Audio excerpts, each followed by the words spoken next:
Hello and welcome to the Curriculum Framework video series. In this video we're going to run through your draft objectives, working thesis chapters and content outline, your deliverable, and a brief overview of your PRP. Your draft objectives, working thesis chapters and content outline are started in phase 1 and will continue throughout your research programme. Draft objectives are for you and your DOS to define, which will help you determine the direction of your research programme.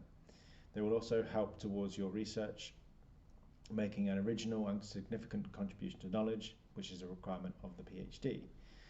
You should have around 5 or 6 research objectives in the first year and look to narrow those down as you progress through your research journey. These are not set in stone at the beginning of your programme, and you can adapt and change them as you progress through your project. Working thesis chapters and content outline is similar to a draft objectives in that you are looking at the overall project and end goal as you work through your programme. This is an overarching structure of what your thesis will look like and a breakdown of the thesis chapters. To do this, you may wish to look at other theses in your subject area to see what is the norm for your field. You will work on this structure and plan throughout your research journey and will inevitably change as you progress. Your deliverable is what you have agreed to submit for your PRP as part of your RDDA at the start of each enrolment period, and has already been briefly mentioned in the RDDA video. You will need to produce a deliverable for each PRP, and you should discuss this with your Director of Studies when completing your RDDA. Your deliverable could be, for example, a literature review or a methodology section of your thesis, but it will be discipline specific and is likely to form the basis for one of your chapters of your thesis. You can continue to edit and work on these sections of your thesis after your PRP, and the version of the chapter you submit for your PRP won't necessarily be in the final version included within your thesis. The expert will review the deliverable you submit and provide feedback for you to make changes as needed. Your deliverable should be between 3,000 and 10,000 words for PhD candidates and 2,500 to 10,000 words for MRes candidates. You will need to submit this deliverable through Turnitin for your PRP.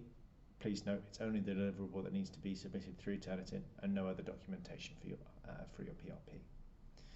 If you decide to change what you are going to submit for your deliverable during the course of your year, this is fine provided that your submission is suitable for your phase and programme.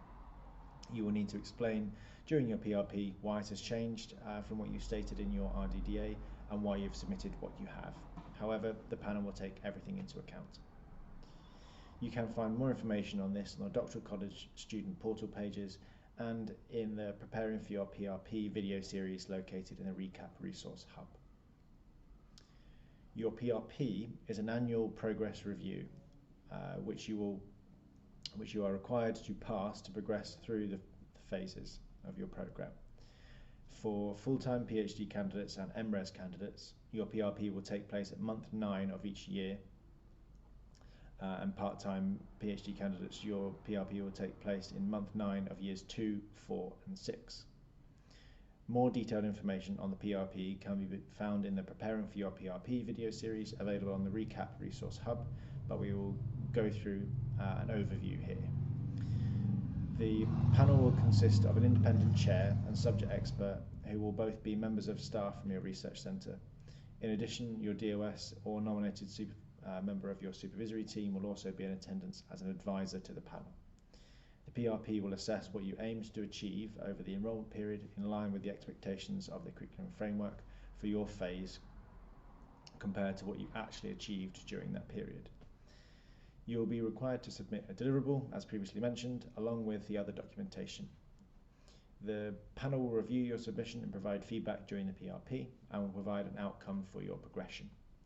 You will be required to deliver a presentation at the start of your PRP.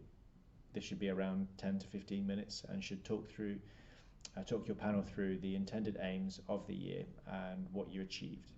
Your panel will then ask you some questions related to your presentation and your submission. You and your DOS will have a chance to raise any issues that may have arisen throughout the year, and your panel will then decide on your PRP outcome.